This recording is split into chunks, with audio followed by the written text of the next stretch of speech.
At sa ating pong balitang sports, PLDT High Speed Hitters naghari sa PBL Invitational Finals. Narito ang report mula kay Dan Duhilio.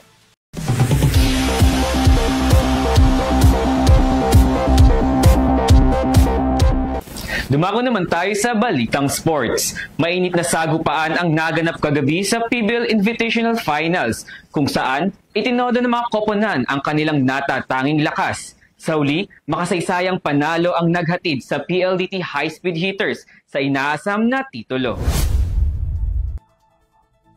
Pinangunahan ni Savvy Davison ang PLDT High Speed Hitters matapos kumamada ng 20 points, kasama si Kim Kiana D na nagdagdag ng 17 at Alea Malalua na may 15. Sa likod ng kanilang matatag na opensa, nanaig ang PLDT laban sa powerhouse opponent na Japanese guest team Kobe Shinwa University sa dikit na bakbakan upang masungkit ang kanilang unang titulo sa PVL Invitational. Bukod sa tropeyo, pinarangalan din ang mga natatanging manlalaro ng torneo. Best outside hitters sila Gemma Galanza ng Creamline Coal Smashers at Nagisa Komatsuda ng Kobe Shinwa University. Best middle blockers naman sila Riza Nogales of Zeus Coffee Thunderbells at Pangs Panaga of Creamline Coal Smashers.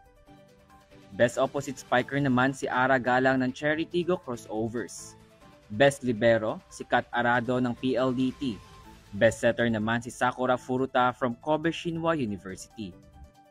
At ang most valuable player of the PBL Invitationals ay si Savvy Davison ng PLDT High Speed Hitters. Ang panalo ng PLDT ay tinuturing na makasaysayan sapagkat ito ang kanilang kauna-unahang kampyonato sa PBL Invitational.